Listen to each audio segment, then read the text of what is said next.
This is Getting Past Subtitles. My name is Sean Peel. And I'm DK Lee.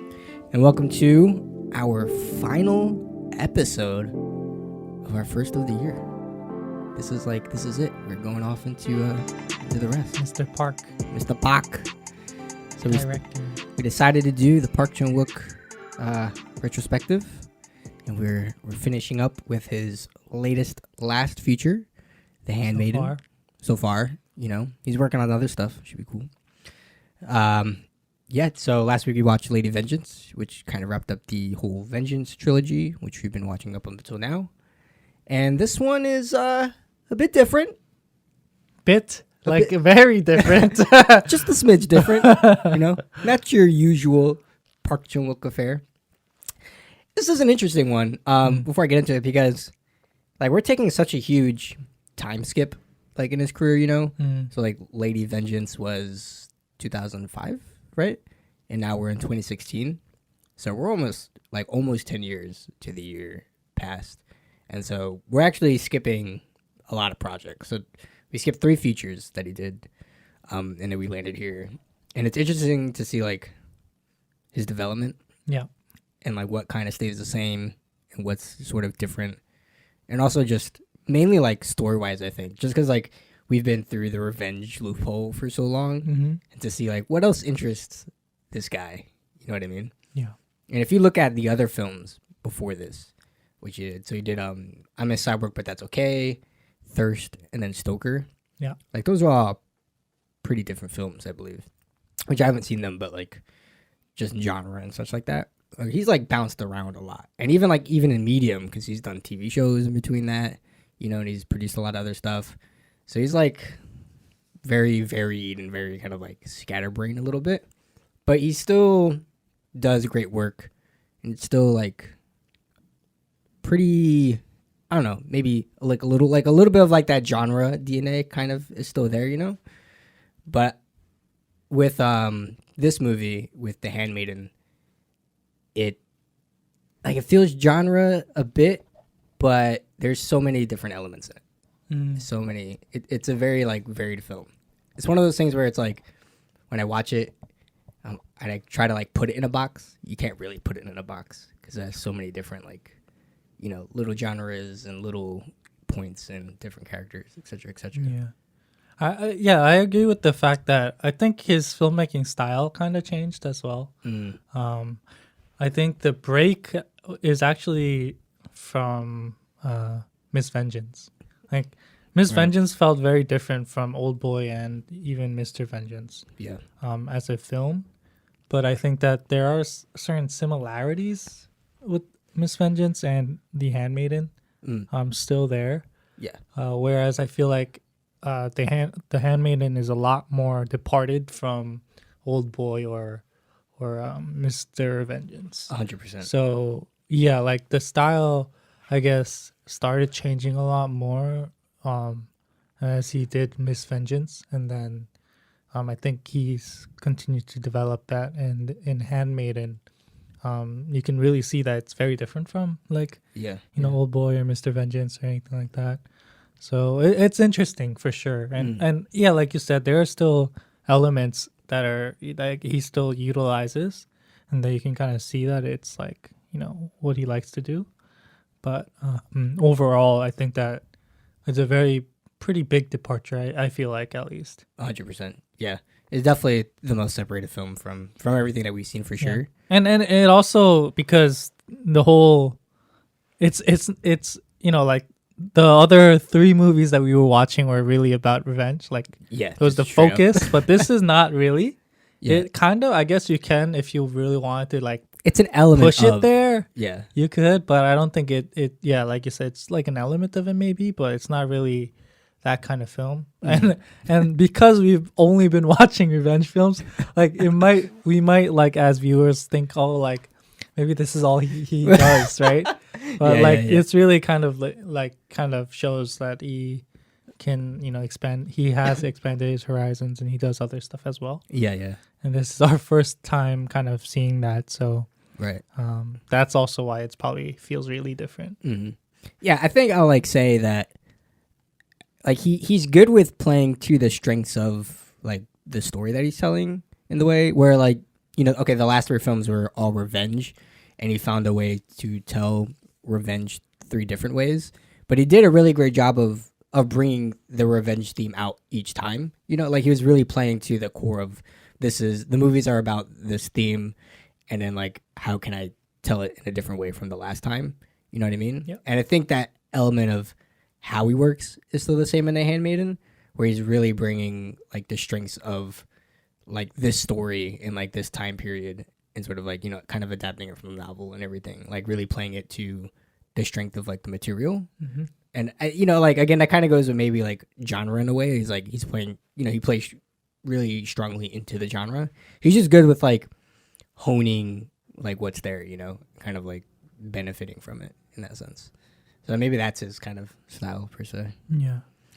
But I'll dive right into it. So, like I said, Handmaiden is his last release or current release, released in 2016. In the U.S., it was distributed by Amazon Studios, I believe, within the same year. In the U.K., it was also distributed by Amazon in 2017. It was actually the highest-grossing foreign film in the U.K. as well. The film has received numerous and pretty much unanimous critical praise. It's quite the good one. The movie is actually based off of a novel called Fingersmith. The book was written by Sarah Waters, and it was published in 2002. Unlike the movie, though, it's actually set in the Victorian era in Britain. The book has been adapted quite a few times, besides this film, like a stage play, as well as a television show in 2005, released by the BBC. So a little bit of kind of how he wanted to do this. So Park Chan-Wook obviously read the book. He actually didn't even finish the book when he decided he wanted to adapt this to the screen. In an interview with Curzon, I'm not really sure how to spell that. He says that it was the tooth filing scene in the book that made him want to adapt that scene onto the big screen. Mm-hmm. And so another tidbit is that once he finished adapting the screenplay, he sent the screenplay to Sarah Waters for comments, and her response was like, she kind of saw the film as more of like an inspired by rather than a straight up adaptation of his book. Right. And that's something I can get behind. Like from what I know, like there's a lot of enough difference that this is kind of, this is like a lane of its own, Yeah, like like we always talk about, like capturing the spirit of the right of the adaptation, what you're adapting. And this was definitely that. I think, yeah. I mean, if they, I haven't read the book, so I wouldn't know. Mm-hmm. But if that is what he did, I think that is the best way to adapt adapt a material to. Like, I haven't read the book either, but watching this movie, it feels like it's a thing of its own. Like it's its own piece entirely. Right. And the setting's different. I'm sure the characters are different. A lot of the the details are probably very different. Right. But it didn't feel like a straight up adaptation, right? Like it didn't feel like the movie was trying to be something else. Yeah. You know what I mean? And I think that's like a true mark of a good adaptation. It has to feel like it's come out of its own, right? It came from its own. Like it's not like from anywhere else. Like I think that's why like The Lord of the Rings is such a good adaptation for movies, because it doesn't feel like it's part of something where like it came from somewhere else and that you're trying to like do a play. Like it's not like you're trying to show off like, oh look, these are elves and these are dwarves, right. Or these are hobbits. Like it's not trying to show people like some kind of spectacle, but it's more like they're living in this world and we just happen to like look into it, like have a glimpse into their world, right? This living, breathing world. And that's what he did, right? Yeah. So I feel like that really kind of makes it feel like, and it makes it a good adaptation. Whereas I feel like, other films that adapt different material feel so much like they're trying to like show that this is like from this manga or like from this other book or from this other thing, that it loses its own like footing, right? Yeah. And it can't really stand on its own. It's just like borrowing. It's like leaning on It's former, yeah, its former life. right. And I don't think that really lends to a good movie. Yeah. No, 100% agree. Actually, yeah. It's like it's world building, and like I said, it has to feel lived in. Like it's got to be like pre-existing in a way that just adds to like the believability of it. That something that you can like really. If I were to say like if like usually like sometimes in movies like they said like they have a little like subtitle like adapted but from like a book or whatever. Right. Like imagine if that wasn't there and you watched the movie. Yeah. And you really just fell in love with that movie, right? Regardless of whatever it was adapted by. Like if it can do that, then I think it's good, right? 100% agree. I felt like that with this, and most of the times with good adaptations, I don't usually know. Yeah, I didn't know about it either for The Handmaiden as well. Right. So first time I'm hearing it. Do my research. But it's funny, like going back to a previous conversation that we had where, we're talking about like Parasite and things, and that like we're talking about that Asian movies have these big success stories in the West or in the US or wherever, that like it's kind of funny in the way that these movies feel, and this movie included, feels very, brought into its like very Korean or very much where it's made. Right, it's rooted in where it's from. Between like not only setting and characters, but like sensibilities and like language, like all those things. Yeah. And this movie, like funny enough, does that, but it's kind of the opposite because it's adapted from, UK material, right? So like something that was formerly English, he was able to bring into his own sort of world essentially, and like really flesh it out to kind of his own understanding, essentially. You know what I mean? So like that really lends itself in that way. So I thought that was really cool and like really smart. Really, yeah. Yeah, I think it's good. So for me, as far as first time, definitely not my first time, definitely not my second time. I don't know. I would say like 4 or 5, probably. I think I overwatched this movie in the beginning when it came out. But I do remember like the first time I saw it was back in Jacksonville, Florida, like probably 2017 or 2016, somewhere around close to after the release. And like my favorite art house theater, shout out to Sunray Cinema, played it there, and I really liked it. Like I said before, I don't think I knew Park Chan-Wook at the time. Like I knew the name, but wasn't really familiar with his films. And I went in expecting this movie to be more of like the thriller kind of suspense, and I was definitely shocked by like the sexuality of the movie. Like I really wasn't just expecting that straight up. And so I was like, man, like sitting in the theater, like look left, look right, like look around you, like I was watching the same thing. Yeah, I know, like what happened here? But like at the same time, I was like really mesmerized by this film for like one, it's a beautiful film. This movie's gorgeous. This movie's amazing to look at, but also just the story and like the double twist that happened. I was like, oh shit, and then like right at the final part, I'm like, oh shit again, like you know what I mean? So that like those really, like that really invested me into the movie, and it's twists like that and like the complexity of the narrative that really kept me going back to watch this movie kind of over again. And even this time around when I'm watching it, I kind of found that like, man, there's so much that you can actually re-pick up if you look. Like it's definitely a movie that when you watch it again, there's something that you can learn each and every time. It's weird that it's like complex but kind of simple at the same time a little bit. Yeah. If you know what I mean.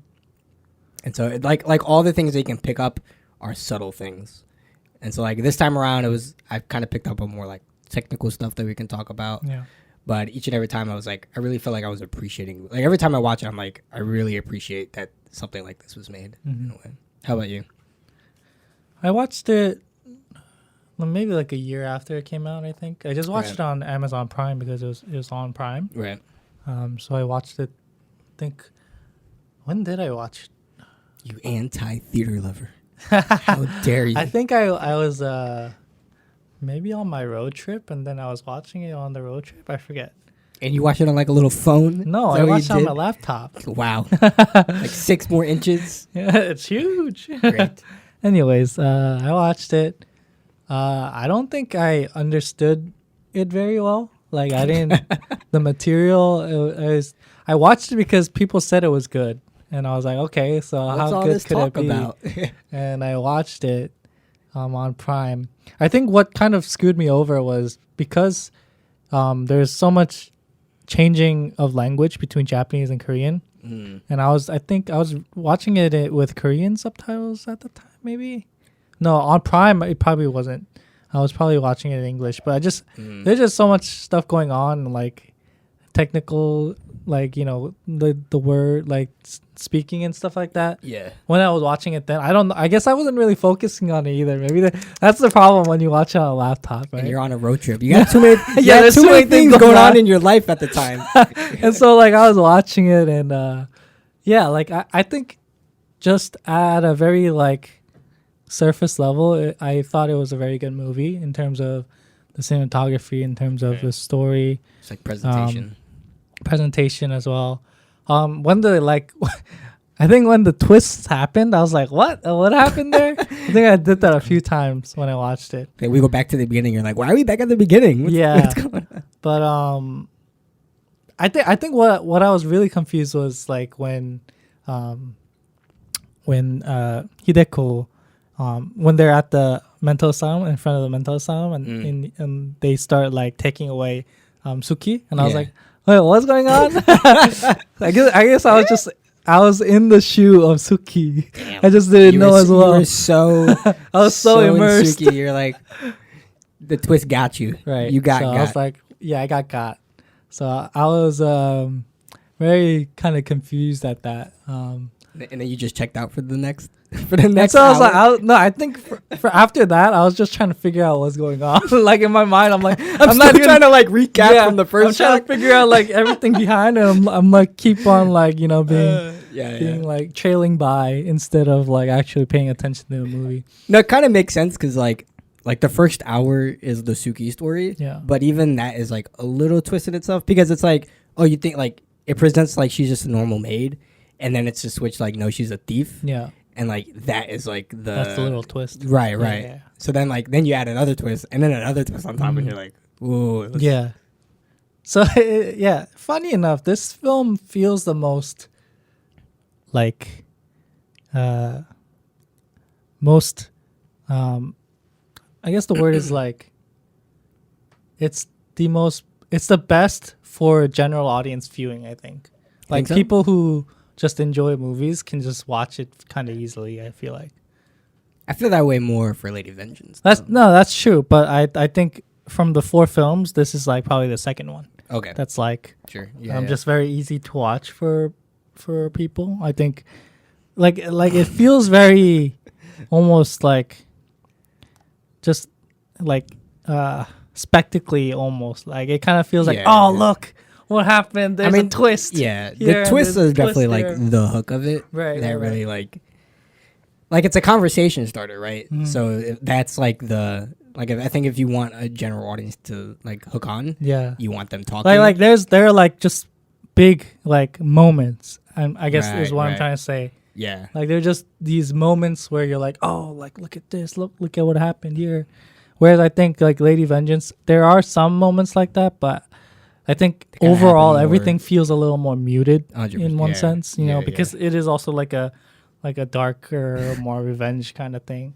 Agreed. But this is kind of a little more, I wouldn't say flamboyant, but more like more out there. Use of like, and like the use of colors and use of like all these different things that kind of engage you into watching the movie. And then when like we kind of talked about like it, we talked about Lady Vengeance kind of feeling like a heist. Right. This kind of has a little bit of those elements where like there's like those people who are also part of the the scheme or whatever, but they're really not as prominent in this movie at all. But it's usually mostly Tsuki and Fujiwara, right? Yeah. But just like that thing of like them trying to deceive and trying to like get it's kind of like a heist if you think about it. They're trying to Pretty steal much. the Yeah. inheritance, right? Basically, so like there's a lot of those kind of like genre tropes. I feel like that he utilizes pretty well, that are interesting to see too. Right. Yeah, I mean, like, I guess technically the whole movie's kind of, I mean, like, story-wise, it's a heist movie, right? But, I mean, there's other elements of, like, because the second half is kind of thriller-ish a little bit, Yeah. right? And, yeah, like you said, but those are very, like, genre, like, DNA, like, those are very genre tropes. Yeah, and I think that's why it feels more like easier for the audience Right. to watch. Because it's familiar. In a Yeah, way. there are familiar things that people can just like latch onto. Right. Yeah, 100% agreed. I think in my experience, I felt like this movie was kind of like my Parasite in a way. Like I think I had the same experience that like other people had with Parasite when they saw it. Like the way that like being mesmerized by this Korean film. I think this was kind of like my intro to that. Your gateway drug. Yeah, and I was like, what? This is crazy. They can make movies like that. Wow. But yeah. Let's move on to a quick take. Sure. This is your week, bro. You got to beat It is. my 3 minutes was it? Your 3.5 minutes. My 3 minutes. Where's the stopwatch? You don't need to put a What stopwatch. time you? How fast can you read? All right. Are thou ready? Yeah. Go. So the movie takes place in Japan-occupied Korea, where a con man who goes by Count Fujiwara devises a plan to seduce a Japanese heiress named Hideko by having a pickpocket named Tsuki infiltrate the mansion of Kuzuki, a Korean man who sold his country for wealth.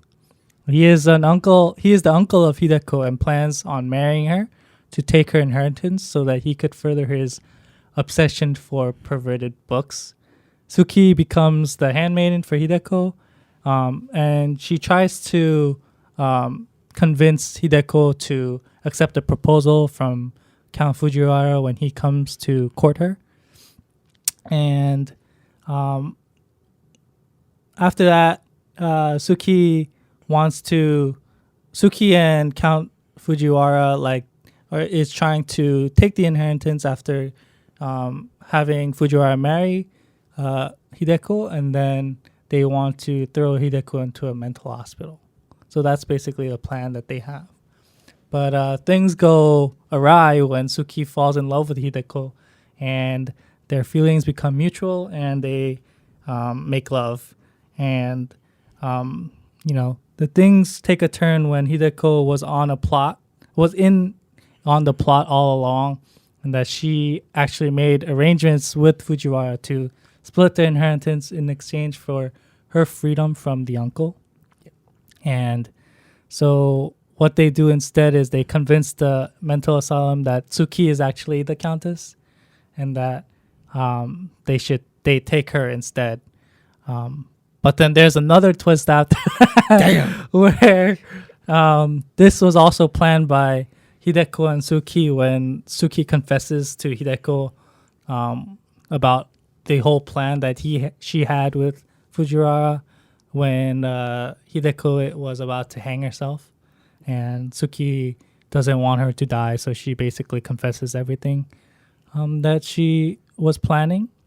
And so after that, Tsuki and Hideko makes plans so that once Tsuki is in the asylum, they, with the help of Tsuki's friends, they basically help her escape the asylum, and then Hideko and Tsuki meet together, and they plan to flee to Shanghai on a ship. And while that's all happening, and while Hideko was with Fujiwara at that moment, she basically drugs Fujiwara and then escapes while Kozuki's men basically find Fujiwara in the hotel where he was drugged, and they take him to Kozuki, where Kozuki interrogates him, and they both die there because Fujiwara basically has this cigarette that contains mercury, and they basically die together in this basement dungeon thingy. Smoking the fumes. Yeah. And the movie ends with the two women successfully fleeing on a ship where they make love, and that's how it ends. All sweet. Yes. I still hold the record, guys. Nah. Well, it was like 14 minutes. We'll say 14 seconds. 14 seconds. Hey, in the world of speedrunning, seconds count. Hey, we should just make it under 4 minutes. Nah, you can't be changing it. The target time is 2 minutes. And so far, I'm 14 seconds ahead of you. Uh-huh. There's not enough time, man. You gotta Take it. give us some breathing room. You gotta strategize. Did you not hear? Did you not learn from Kozuki? He's gonna smack you if you don't pause between reading. Take a breath when you read. Yeah, we're the boss. Yeah. That's brutal, yo. Dude. She's like 10, 8, Yeah. something like that. Goodbye, Knuckles. Yeah, that was rough. That was rough. Yeah. So what's your favorite part about it? Did you prefer the Tsuki trope in the beginning, or do you feel like now you're more invested in the second twist and kind of like everything unfolding after the fact? I mean, I didn't like favor one or the other. As I was watching it though, I don't know. I to be honest, the story itself, I don't think I was very invested in terms of what, in relation to the other movies that we watched, like Lady Vengeance or Old Boy or Mr. Vengeance. I feel like this one was the one that I didn't really captivate me, the story itself, like the plot itself as much. But I just thought it was kind of, tropey, right? Like these moments where there's when they figure out that this happened, or when we go back into the flashback and we uncover all the different moments where Hideku knew all along, or Fujiwara knew all along, or or even Tsuki knew all along, these moments that happen. So I think it's really fun to watch in that sense, fun seeing how these things unravel and seeing how the puzzles kind of all come together. Yeah. So I think those moments were fun, but I don't think it engaged me as much as maybe Old Boy or even Mr. Vengeance, where I was kind of mentally engaged, in the sense that I had to do a lot of the work to figure out different things. Yeah. Whereas I feel like this movie kind of gives you everything. Right. It's just okay, this is what happened, and this is what happened, and this is the things that were going on here, and Right. Yeah, that makes sense. It's definitely less brain power in the sense that you don't need to turn on your brain as much. There's nothing where it's it's not. There's nothing where it's oh man, before that happened was supposed to be this. There are little bits of that, but it's not as prevalent as Old Boy or as Mr. Vengeance, where there are things that happen before you where you're man, that connects to this. Right, yeah. All the information given to you in the beginning, so you yourself can connect it back at the end. Yeah. Where this one is the opposite. You don't know what's going. You think you know what's going on the first part, and then it turns out you don't, and then the movie explains to you what really was going on. Yeah, but I think one of the reasons why the impact kind of lessens is because they do it twice. Right. And the first time they do it is basically in the middle of the movie. So that kind of puts you in a place where it's it builds up and then it kind of goes down a lot again, and it builds up and it kind of goes down. Yeah. But the last the twist, I feel it's a little bit smaller than the first twist. The middle twist. Yeah. Right. There's a small twist where it's Tsuki is actually a thief or whatever. That's the small twist. Right. And then there's a big twist where it's they're Count Fujiwara, Count Fujiwara and Tsuki are in it together. And then there's that last twist, which is Hideku and Tsuki. Yeah, we're And- actually playing him. All Right, yeah. right. And I feel like the middle twist was the biggest, whereas I 100%. feel like in order to really like play it strongly, the biggest twist had to be at the very end. Yeah, But like once we know that twists are happening like that, it's get kind of like you get desensitized to the Yeah. fact that twists are happening. So it's like at the end you're like, okay, of course, right? Like it's like yeah. which yeah. I don't think it's necessarily like the worst thing, but like in terms of like viewers feeling a certain kind of way, I think it does like lessen the impact. Yeah. No, I agree. Yeah, because it's like, I mean, like you said, with like Old Boy especially, particularly, right? The twist is saved for the end of the movie, Right. Right. And you're like, damn. yeah, exactly. Right? Yeah. So it's like, once the movie ends, then that's it. So if you end on a twist, then you're ending with a conversation like automatically, Right. and like just for that alone, like kind of keeps the life of it going. Right, You know what I right, mean? right. Whereas here, like you said, it's in the middle, and everything ends up getting explained after the fact. Mm. So like there's not really much of a after conversation, because you just end up talking about what was given to you. Because it is a 2 hour and almost like 30-minute movie. Yeah, right? it's a long one, But it's like they go through the same thing almost 3 times. pretty much. So Yeah. it's a lot of like going through the weeds and figuring out what's what and what's not Yeah. right and whatever. So it's very almost repetitive, right? Mhm. In that sense, where you're seeing things in a different way, and I think that's really cool, right? Like seeing what other people knew at that moment, and I Mm. think that's a very cool thing to show, and it's very interesting to watch as well. But I think that it does lessen the impact though, in terms of like a person feeling like a movie is like moving forward, or like Right. Yeah. Yeah. No, that's 100% true. I mean, like on the flip side, I really like the double perspective element to it. So, same. I did enjoy it. Yeah. Yeah. But just but yeah, I really liked I really think like the Tsuki side of it, the very first part was like really good in selling you that it was really Tsuki. Mm. Like, and then like this time around I was noticing like, oh yeah, like she's actually narrating her first part, and then the narration is gone like after the twist, right? Because then we're really all about damn, I just remembered it. Hideko. Lady Hideko.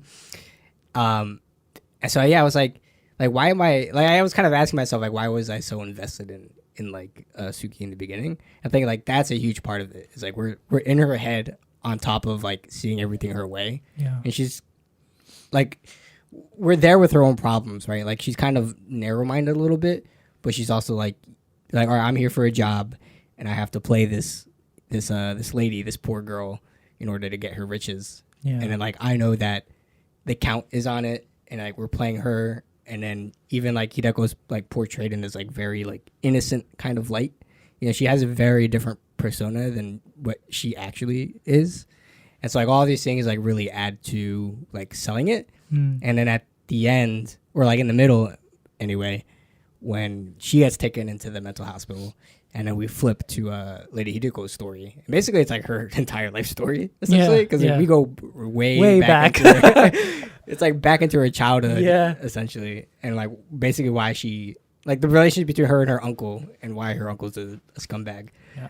But yeah, we just kind of like rush through her life story essentially all the way up until and it's funny because it's Hideko's story, but it also tries to tie in like everything else, like also with Count Fujiwara and like his true intentions with the whole thing, right? Because then we get the behind the scenes of what Hideko's like reading job is, like what it means, that like what does she actually do? Because like, we get kind of information in the beginning, like we know that she reads books and that's about it, but we don't know like what kinds of books they were.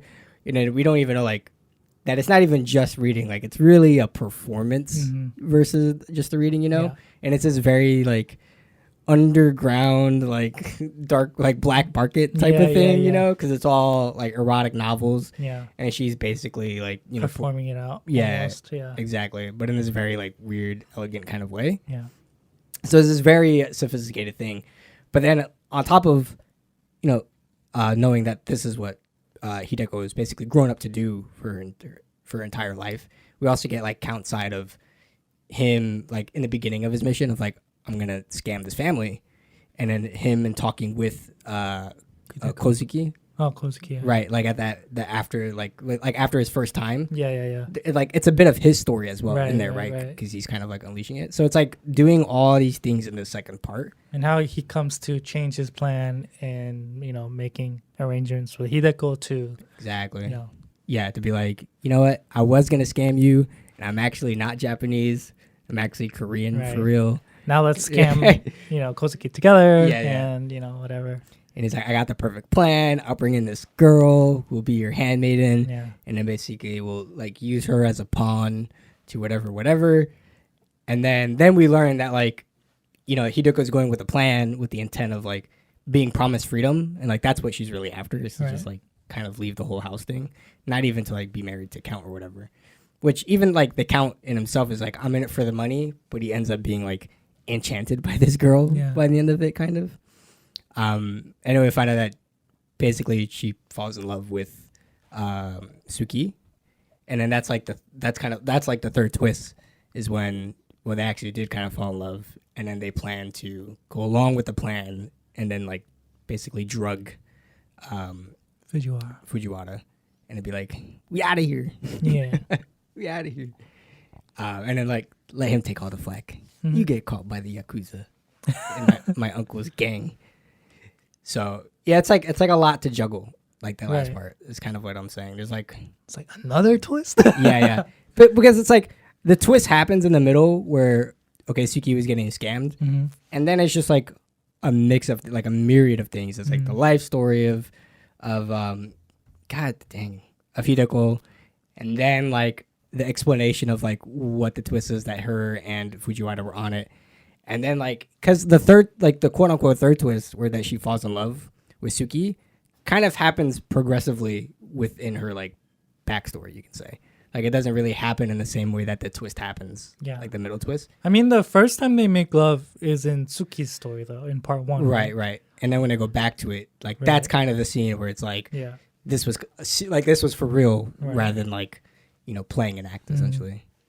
Or really, like, that scene kind of solidified it, but then, like, that was the hint of it, but the solidifying scene was when she went to go commit suicide off the tree. Yeah.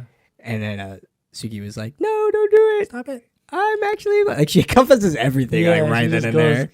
And I think that's the cool part about the characterization of this movie, where in the beginning, we follow Tsuki, and she's very confident, and we're in the head of Tsuki, like, she's a narrator. Yeah. So we... like automatically when there is a narrator, we kind of place our trust in them, right? Because they are narrating the story. Yeah. We assume that they know most about the story. Right. But as the story goes on, we realize that Tsuki is actually really the most naive one, right? Yeah. And that she exactly. and she shows that like moment by moment, even in her narration, you can kind of like see her innocence, like flailing, or like, her, yeah. Like, when she like comments about like how beautiful Hideko is, right? Or like when she's, like doing all that stuff. And so seeing that, it's kind of, like the characterization of Tsuki as the innocent one, but who's like narrating everything. Kind of, it's really good because she becomes like this unreliable narrator who's narrating the story and really helping the twists kind of work even better. Yeah. And she's not like, I mean, you think that she's kind of the center of the story too, because right? And you feel like she is competent, right? Like right. It seems like she's doing her job properly, right. Like she's giving off like, I was raised with street smarts, right, essentially. Right. Yeah. So I'm like, so I know the most, right? Right. Yeah. Exactly. Even when they're having sex, like she's like, oh yeah, I'll teach you all these different things. Right. And she's acting like she knows everything, but then. It turns out you were the stupid one. Little did you know you're getting scammed and conned like left and right. Her job is eroticism. Dun dun dun. Exactly. I love the line like at the twist is like, you think she's this way, but Hideko's really a rotten bitch the whole time. And in the middle, yeah. But like I really loved too, more so just like the switch on Hideko, where like she really is captured as this very innocent, sort of naive, like young lady who was just sheltered her whole life, and then she's being taken advantage of and blah blah blah. And then when we go to her side of the story, like she's completely somebody else. Like, she's it's funny though. Like I never felt like she was completely different though. Like it is portrayed that way, but I do think that like the element of innocence and stuff is still in her. Like you know what I mean? Like the way, because of the way that she was raised, she has to build that wall, right? She has to have that face on. Like she does have to be like cold and callous to protect herself. But I do feel like there are, especially when she's with Tsuki, like you can tell that she has this like naivety as well, right? Where she is like, she lets her guard down, or like she, even when she was about to hang herself, right? At that moment when Tsuki starts confessing, like she, like even just the fact that she is trying to hang herself because she loves Tsuki and she doesn't want to go through with the plan and everything. It's just like, it just goes to show that she is innocent, not innocent, innocent. She is naive and she is, but, kind of young-minded or just like, but like that comes out like at, like as in the third act where like we're like re-secured that, okay, like their love was actually real. Yeah. You know what I mean? And that she kind of goes back to like, well, it's like, it's funny because like what we see her in the beginning is kind of her all along, right? Like you said, like she does maintain that sort of insecurity in that wall, but only she shows it to Tsuki. And so that's something that we come to understand eventually after the fact, like after the twist, you know what I mean? So, but I really like that. It was like, oh, they're like, it feels refreshing, including the fact that we had to kind of see everything all over again. Yeah. So, but you know, you do see that something is weirdly up, like as we get to the twist, because like you notice, like once, Fujiwara convinces her, like they kind of have an argument, Tsuki and Hideko, and then Higo decides to marry Fujiwara. And then it gets like a montage edit right after the fact. And there's like all these shots and all these like events and stuff that's happening. They're like mad confused about at the time. Because like, all right, fine. She decides to get married. Like it's just like kind of conventional, like goes on with the fact. And then there's like, they're escaping the house. Okay, that makes sense. Then they pass through the tree with like the rope hanged in. You're like, what's that about? Like, all right, whatever. And then they kind of keep going and then they get married and they're like, all right, fine. They're eloping in Japan. And then, like, at the wedding, she hands him the poison. And you're like, I don't even know what that is at the time. So, there's, like, all these things that are, like, confusing. And then, you know, even with Hideko, she, like, starts to kind of break down mentally a little bit. Like, the interactions get really weird. But then, they make out. So, you're like, so I guess I don't know what's happening right now. Like, there's just all these controversial scenes. And then a twist happens, and you're like, all right, I need a lot of explaining to do. For and even like when the moment when what's her name, Hideko, like they're at nighttime, like Hideko and Tsuki are together, and like Hideko says, like, you know, I don't want to go through with the marriage, the proposal. Like, what if I love somebody else? And Tsuki basically like lies, and he's like, oh, he's a good guy, like you should marry him. And, like she just gets mad all of a sudden, and like she slaps her like twice, and you're like, oh dang, like I know, she like I know that like, you like her, but like and stuff like that, but like it was very abrupt, right? That scene in conjunction with everything, I feel like, and like you have the assumption that it's because, you know, it's because Hideko loves Tsuki, obviously, right? And that's like that's the implication, but then what really is going on is like, you know, all the Fujiwara stuff in the back and and her kind of realizing that Tsuki is lying. Remember, because you know, Hideko says like I don't care if you steal, I don't care if you steal or whatever, but as long as like just don't lie to me. Right? That's what she says in the very beginning when she first meets her. And then at that moment she's like lying about the most biggest thing that they have feelings for each other. About her own feelings for her. Right. And that's why she gets really mad and stuff. But like you don't realize that until way later. Right? When we realize all the back that she knows, that Hideko knows about who Tsuki is and all that. So right. I think it was like cool to see that the scene makes a lot more sense. Right. In like the way that she got mad and like the different things because of all the things that we realize after the reveal. We finally like understood what she meant. Like like in the beginning when she's like, don't lie to me. It's not just because she doesn't want to get married to him. It's because right? Like Right. It's because she's lying about the fact that she loves the mutual love for each other and all that stuff. So Yeah. I mean, that really segues into kind of one of the things that I really picked up was Park's use of like repetition in this movie. Like so much. There's so much repetition. Like from people like quoting each other, people like quoting each other's lines, or like, different like motifs kind of recurring, like different objects kind of recurring. Like this whole thing with like, I noticed like the gloves, right? There's always shots of like the gloves. You can kind of maybe see that as like a sign of her like freedom, or like we talk about like her wall, right? She's always kind of like being protected. And like at the end, I was watching this video, and I was like, oh, that makes so much sense. Like that's why she puts the ring on the glove and then they toss it into the sea. yeah, She's kind of like getting rid of it all. freedom. Yeah. But even in that sense, right? Like there's a lot of like payoffs in that sense, where like she's kind of talking about the reason why she doesn't want her to lie to me, and then that kind of pays off later on into the argument, and it makes sense.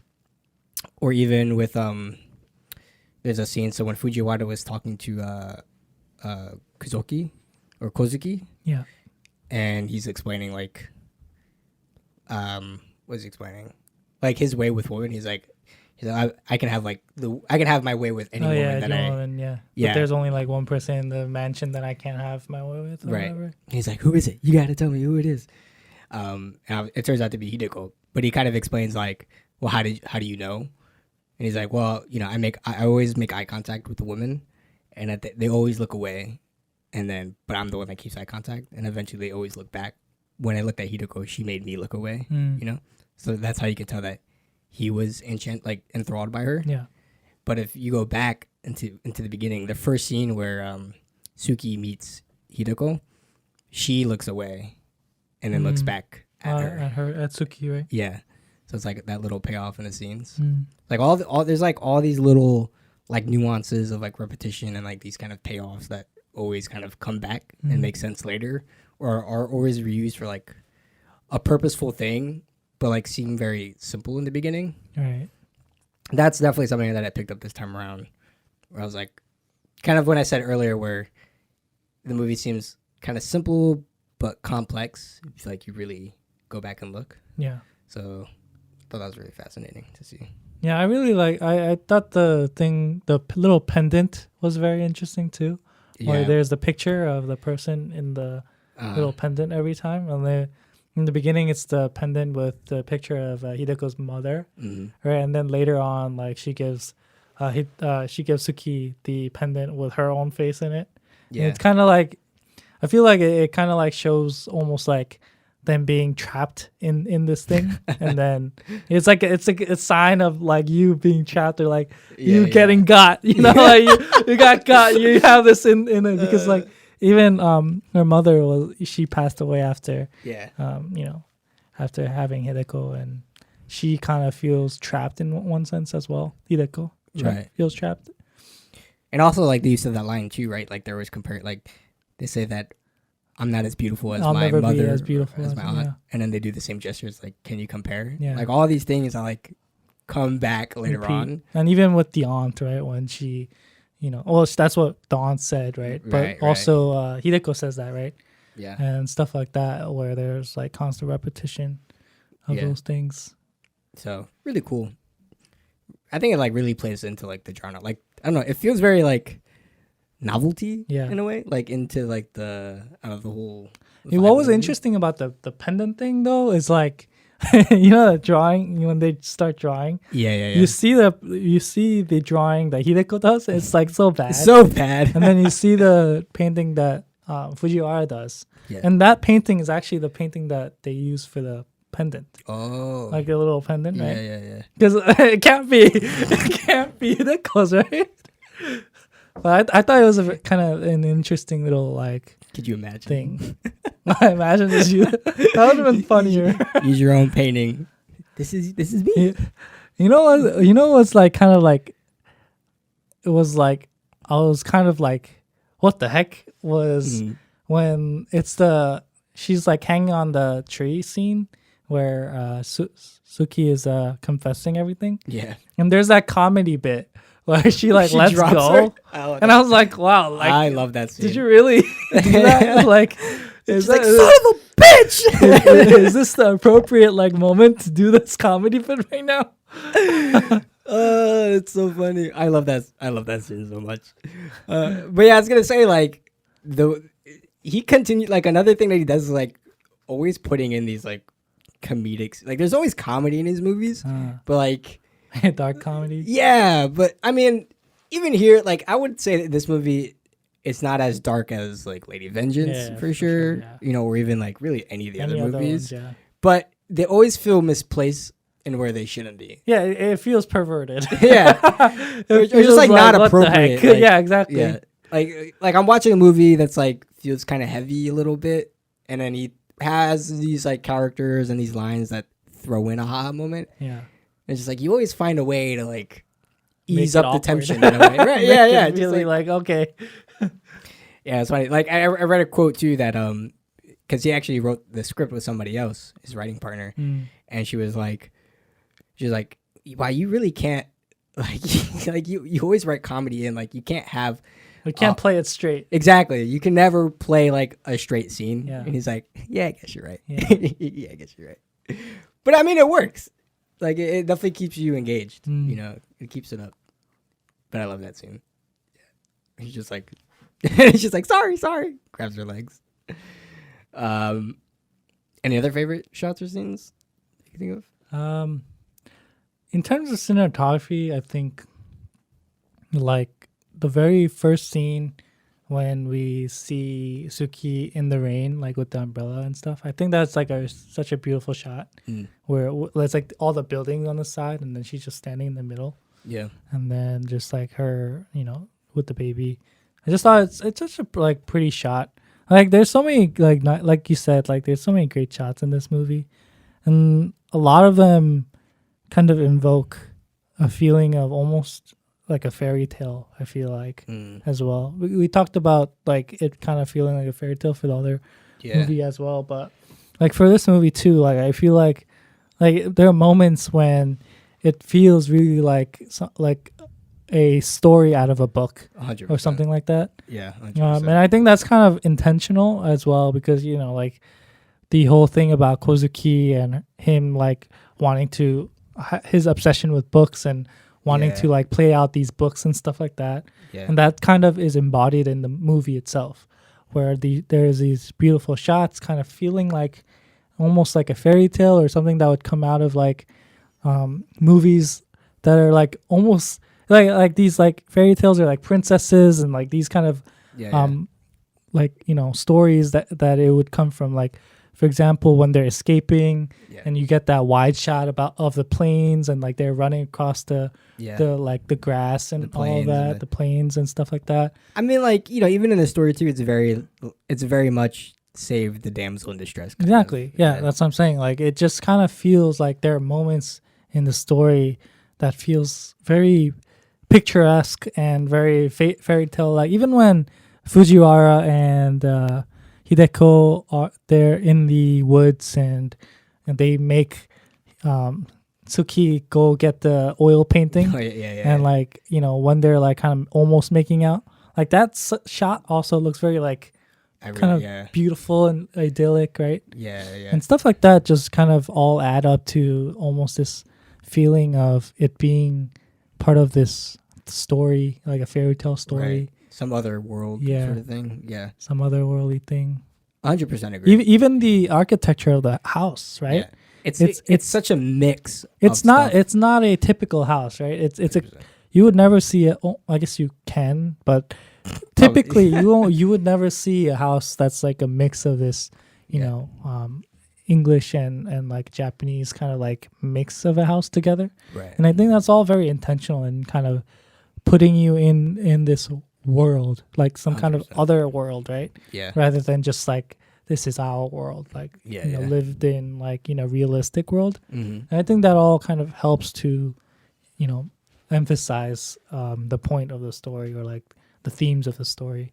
Yeah, it's funny because like it feels that the world is rooted enough in reality that it's believable, but the way that it's shot and like the way that everything is framed and kind of portrayed feels very like otherworldly or very much out of a storybook or something, and that there's also enough differentiation of, like I said, like with the house, like that's very Japanese and kind of Korean as well as very much Western inspired, and also like it's set in the 1930s, so it's very much like modern but also bridging on the line of it's in the middle, smack dab middle of Right. like the progressive like change yeah, and the old past and all of that Exactly. coming together. it's like just in getting it. one. It's like the transition into modernization, right?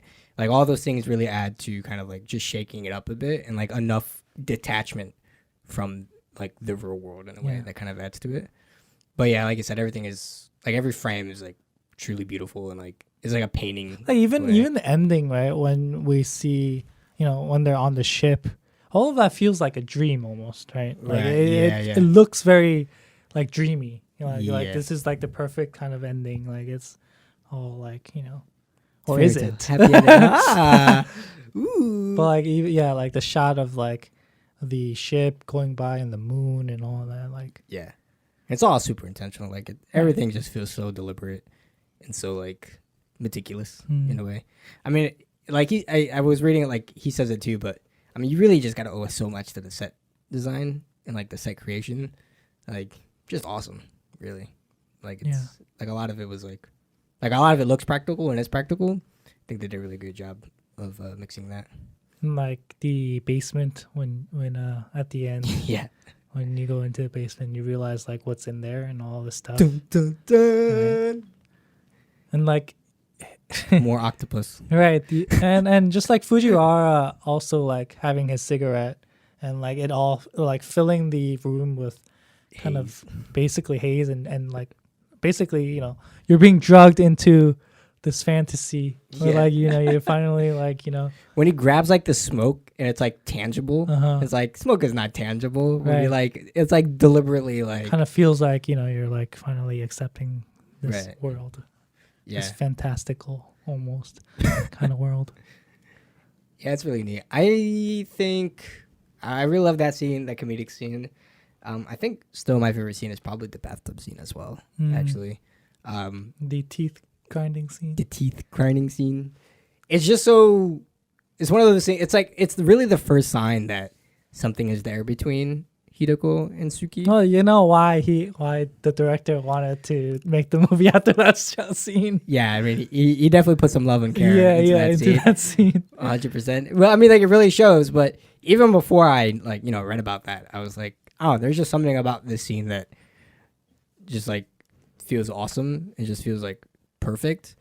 And hardly anything is spoken in that scene, and that's what really is it. Because like I said, it's like the first spark between them, and it's like you're really getting that point across without saying anything, and like a lot of it is extreme close-ups and like the eyes and like the body and like her hand and like that little movement that Hideko does with like her elbow, like grubbing it, like all these like little things that it's really that he gets across.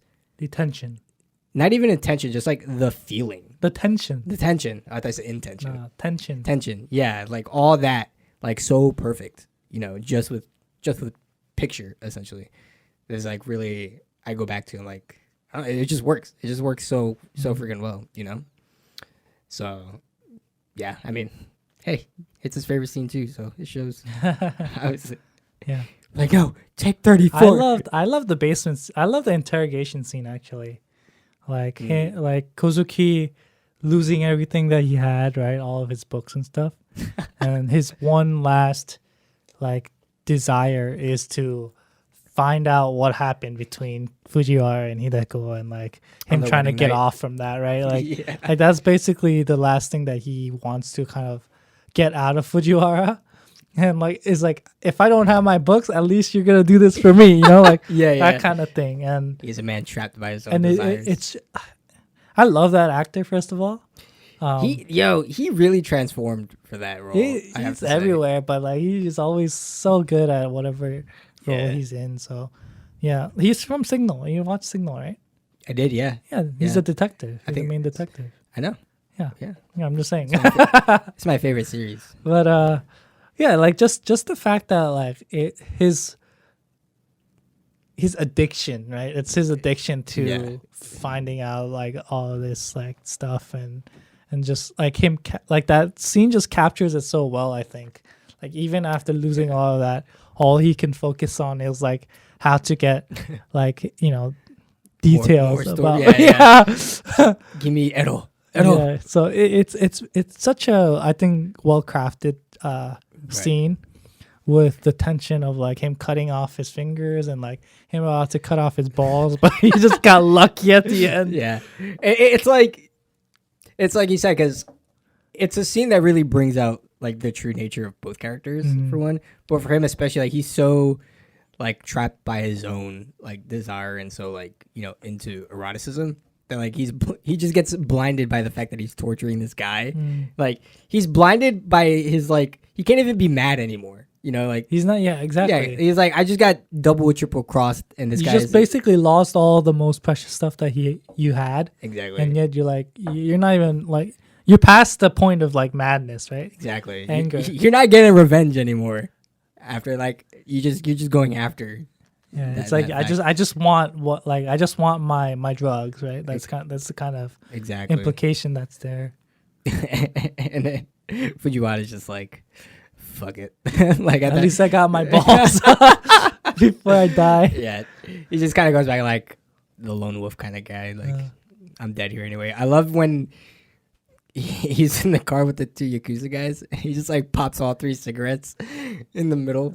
Yeah, I liked also when at the end when he's like breathing in the mercury deeply 3 times, and then it swaps to Hideku, right? And I like that juxtaposition in there too, where like the breathing, the heavy breathing, and then it like changes to Hideku.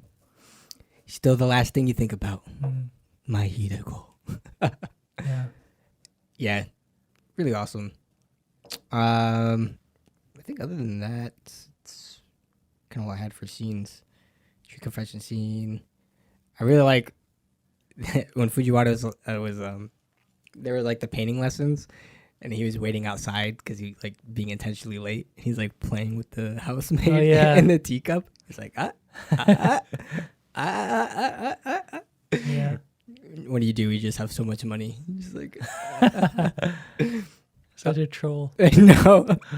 It really plays into like going later on when they finally get married and they finally leave Tsuki and the thing, and they're having like the celebration dinner, right? And he's explaining, he's like, it's not even money, that the material money that I'm even after. It's the essence of, or the cadence of having to order wine without looking at the price. Yeah. You know what I mean? He just wants like the lavishness, or like the superiority of it. And that like plays the status almost. The status, yeah. That's so his character, 100%, right? Like this huge swindler that kind of wants it all. Because he was like born poor, and he was like, a farmhand or whatever, and then he's always aspired to that, right? Right. The bigger lifestyle. The free lifestyle. Anything else you wanted to add? Anything interesting? This is the first time when I watched that I saw the main actor, Tsuki, the actress. Yeah. This is the first movie that I saw her in. Yeah. This is her first role. Yeah, no. That's what I'm saying. Like, it's the first one I watched her in, and I really like fell in love with the actress. Like, I just thought she was such a good actress, and like seeing her subsequent works, like it was really cool seeing the range that she has, and thing about her is like she's really good at like these very like almost subtle expressions, and like the way that she moves her like.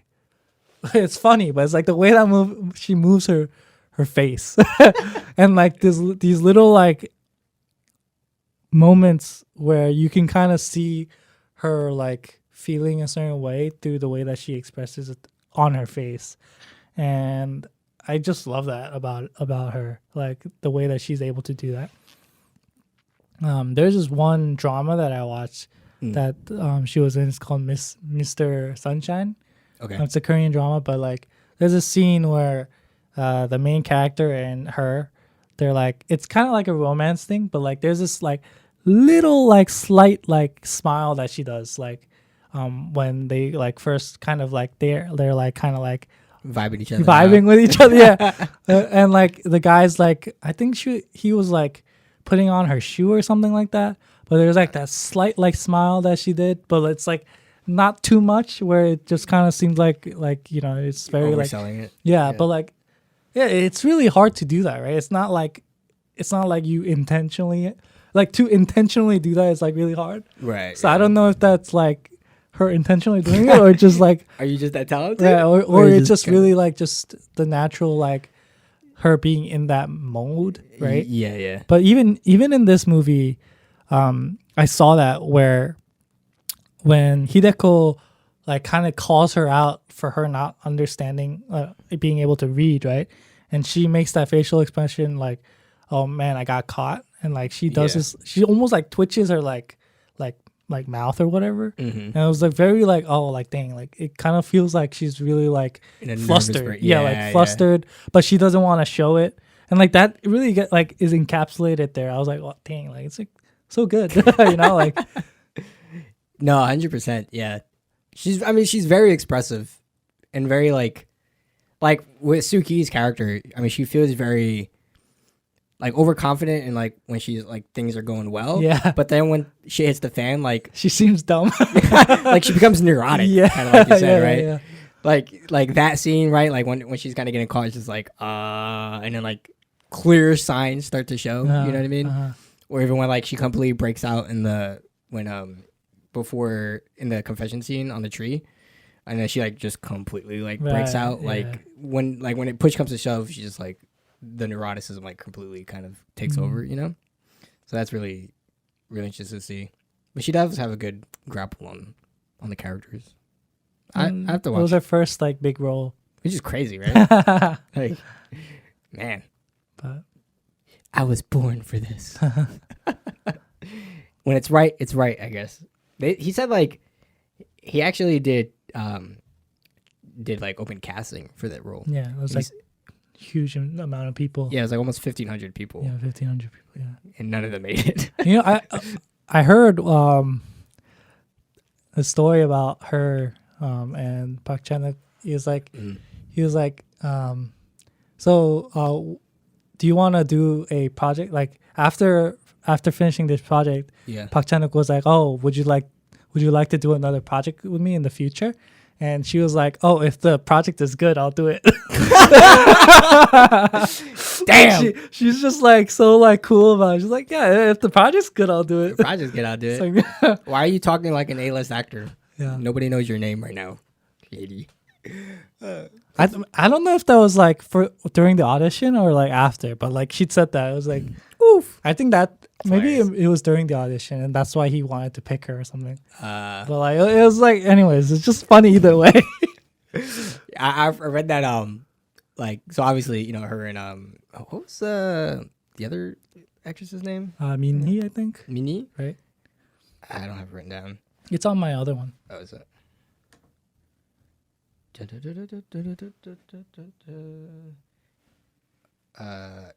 that's Hideko's aunt. My bad. Oh yeah, Kim Minhee.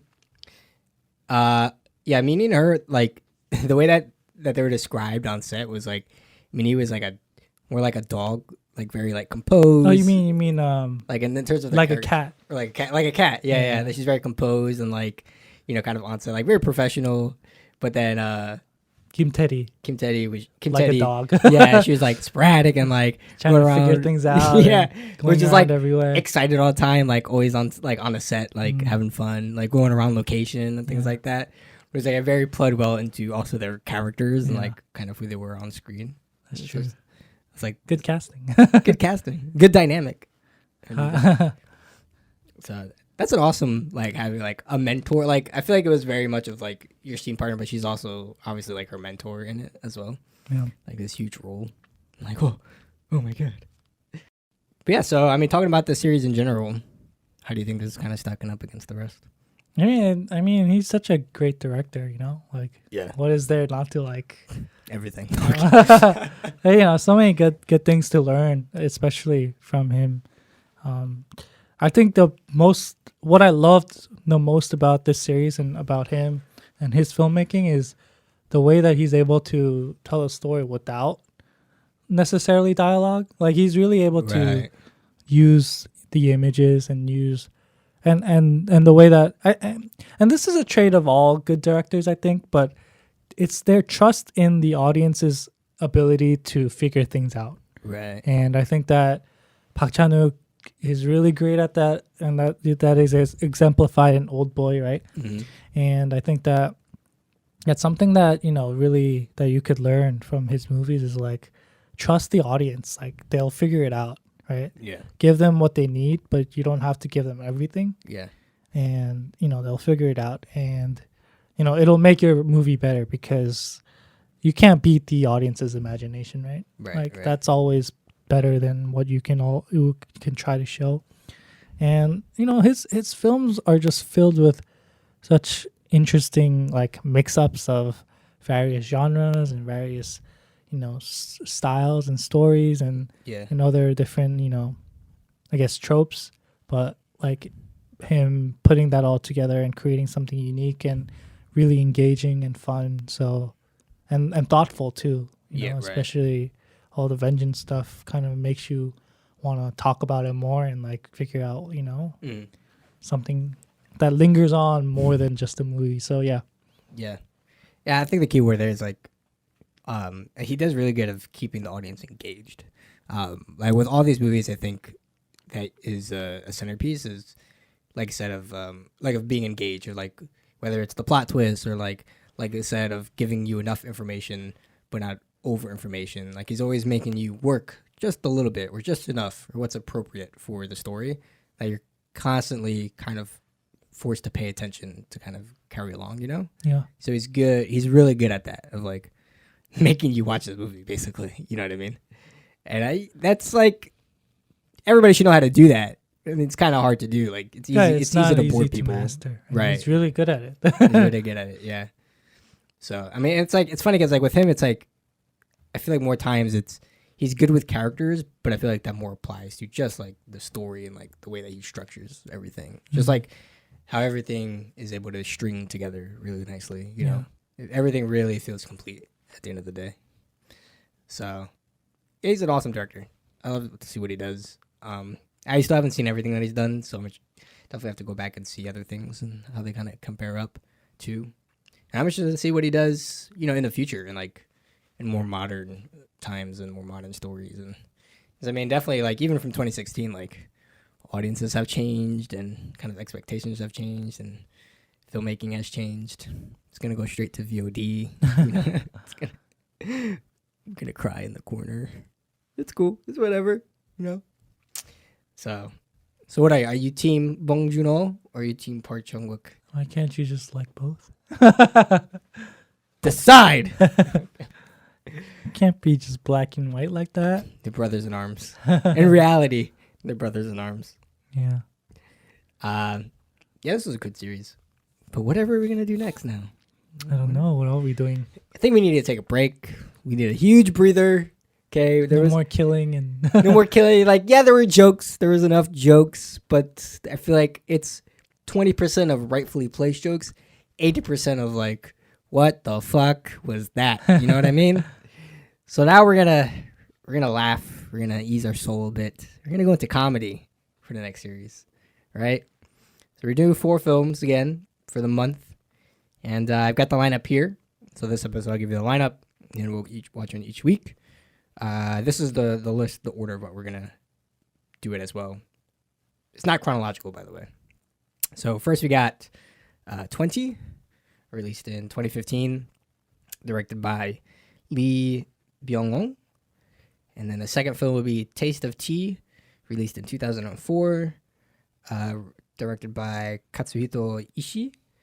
And then third is My Love Story from 2015, directed by Hayato Kawai. And then finally, we'll end with Shaolin Soccer from 2004, directed by Stephen Chow. I know, guys, we're not doing Kung Fu Hustle, unfortunately. it's very varied. It comedy. is. It is definitely varied. One's like an action comedy kind of. Yeah. I guess Shaolin Soccer is a little bit there. Mm. 20 is like a It's like hybrid too, kind of. but it's like slapstick almost, but it's slaps. Yeah. I think you can throw like romance drama and romance. slapstick. Yeah, exactly. Yeah, exactly. All that kind of mashed All up that together. kind of, yeah. Taste of Tea is like a weird comedy. Yeah. Taste of Tea is a strange comedy. And My Love Story is it's a manga adaptation of the same name, and it's very like it's Japanese. It's a very Japanese manga comedy. Yeah. It's definitely. I mean, they're all really out there, but like My Love Story. I picked up My Love Story because this will be my second time watching it. It's been a really long time, but I just remember laughing my ass off in that movie. Oh, really? And I'm like, I want to go back and be like, is it still funny? Yeah, does it still hold up, or was I just like dumb? Way back, you know what I mean? Yeah. So that's why I really picked that one. But yeah, I think having comedy will kind of help us So ease back into positivity. before we ram you in again. No. It's okay. No spoilers. No, this is get serious. This is a series like anybody can get into. You know what I mean? Like comedy is definitely universal. It's one of those things that's like, I mean, you know, everybody has like different senses of humor, but I think comedy is like probably the one genre everybody's willing to give a shot. Yeah. Versus like it's the easiest to get into, I feel like. Yeah. Exactly. No matter what it is. So. That in action, probably. That in action, yeah. Any like blockbuster kind and of if you have action comedy, then then you got yourself a multi-billion-dollar movie. But yeah, these are all good picks. Pretty confident here. So we're gonna start off with 20, like I said, and we'll see you next week to check that out. Until then, see you guys. And friendly reminder before we go, support us on Patreon, guys. So we got some cool things. I put up a new tier list. We got some exciting things up there. We're gonna have some nice exclusive content. We're gonna have all the episodes on there. And things in the future. We're also gonna launch a Discord page for the hopefully community. Kind of get engaged, talk amongst each other, probably do some exciting things there as well. So check us out, Patreon, Getting Past Subtitles. You can also follow us on social media at Twitter and Instagram, and also on YouTube. Anyway, guys, until next week. Peace.